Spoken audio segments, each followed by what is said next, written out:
بسم اللہ الرحمن الرحیم۔ السلام علیکم، بخاری وائس میں خوش آمدید۔ آج کی سائنس بھی ٹائم ٹریول کی تھیوری پیش کرتی ہے، یہاں تک کہ جدید دور کی سائنس فکشن فلم بھی ٹائم مشین کا تذکرہ یا منظر کشی کر چکی ہیں۔ آئنسٹائن بھی ٹائم ٹریولنگ کو مانتا تھا۔ آئنسٹائن کے مطابق ہم وقت سے گزر رہے یا وقت ہم میں سے گزر رہا ہے۔ اگر ہم وقت کو موڑ دیں یا بینڈ کر دیں تو ہم وقت کی قید سے آزاد ہو سکتے ہیں، یعنی ہم وقت کے محتاج ہیں جو ہمیں جوانی سے لے کر بڑھاپے تک لے جاتا ہے، اور یہی وقت انسان کو اس جہاں میں لاتا اور اگلے جہاں تک پہنچا دیتا ہے۔ اسی طرح انسان مرنے کے بعد آزاد ہو جاتا ہے اور اس کی روح جہاں چاہے جا سکتی ہے۔ لیکن کچھ خاص ہستیاں اللہ نے زمین پر ایسی بھی بھیجی ہیں جو اللہ کے سوا کسی کے محتاج نہیں، جیسے حضرت خضر، حضرت الیاس، حضرت ادریس اور امام مہدی کا آج تک زندہ ہونا۔ اسی ٹائم ٹریولنگ تھیوری کا ایک واقعہ معراج شریف کا بھی ہے، جس میں ایک ہی رات میں سرکار عالم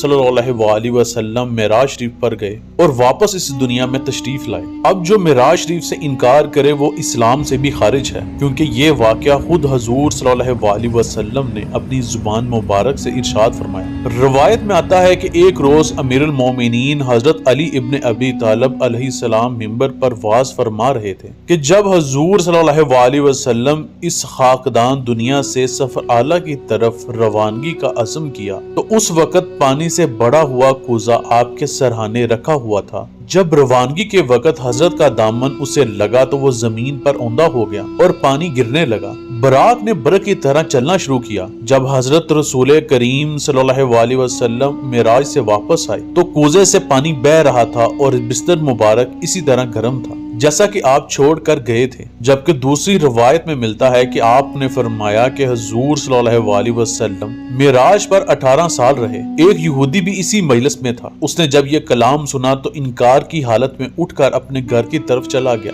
گھر جا کر دیکھا کہ بیوی آٹے میں ہاتھ دھرے بیٹھی ہے، آٹا گوندنا چاہتی ہے مگر پانی نہیں ہے اور پانی کا انتظار کر رہی ہے۔ جب اس عورت نے شوہر کو دیکھا تو کہا کہ گھر میں اتنا بھی پانی نہیں کہ میں آٹا گوندھ سکوں، جاؤ گڑا بھر کر چشمہ سے لے آؤ۔ یہودی گڑا لیے ہوئے چشمہ کی طرف روانہ ہوا اور چشمہ پر پہنچا، گڑے کو بڑھ کر چشمے کے کنارے رکھا اور خود غوطہ لگانے کی غرض سے چشمے کے کنارے پر پہنچا۔ اتفاق سے گڑا گر پڑا اور پانی بہنے لگا۔ یہودی نے کپڑے اتار کر ایک پتھر پر رکھے اور خود پانی میں غوطہ مارا۔ نہا کر جب چشمہ سے باہر نکلا تو اپنے آپ کو ایک برہنہ لڑکی پایا۔ اپنی اس تبدیلی پر بڑا حیران ہوا، نہ کوئی جان پہچان والا نہ کوئی آشنا، بڑا حیران و پریشان ہوا۔ آخر کچھ نہ بن پڑا تو وہاں سے روانہ ہوا۔ دور سے ایک بندی آتی ہوئی دکھائی دی، جب قریب آئی تو اسے حیرت ہوئی اور اس پر ترس کھا کر کپڑے پہننے کو دیے۔ آخر کپڑے پہن کر شہر کی طرف روانہ ہوئی۔ شہر پہنچی تو دیکھا کہ ہر آدمی اس کا خریدار ہے۔ آخر ایک مالدار آدمی نے اسے خرید کر اپنے گھر میں داخل کر لیا۔ 18 سال تک اس مالدار کے گھر میں بسر کیے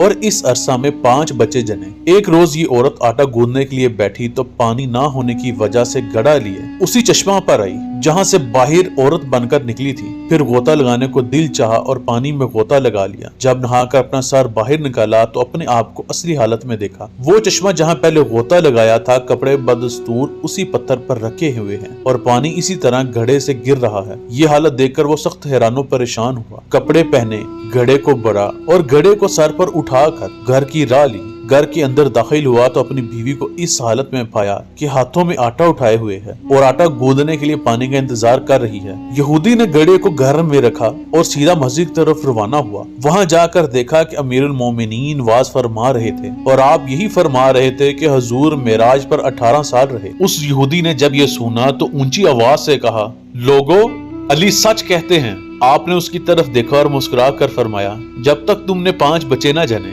ہماری تصدیق نہ کی۔ اس پر وہ نہایت شرمندہ ہو کر گریہ کرنے لگا اور جناب امیر المومنین کی خدمت میں عرض کی کہ مجھ کو اسلام کا طریقہ فرمائیں اور کفر کے زنگ سے میرا سینہ صاف کر دیں۔ آپ نے اس کو اسلام کا کلمہ پڑھایا اور کفر کے زنگ اس کے دل سے صاف کر دیے۔ اللہ مجھے اور آپ کو آسانیاں عطا کرے اور آسانیاں تقسیم کرنے کی توفیق عطا فرمائے، آمین۔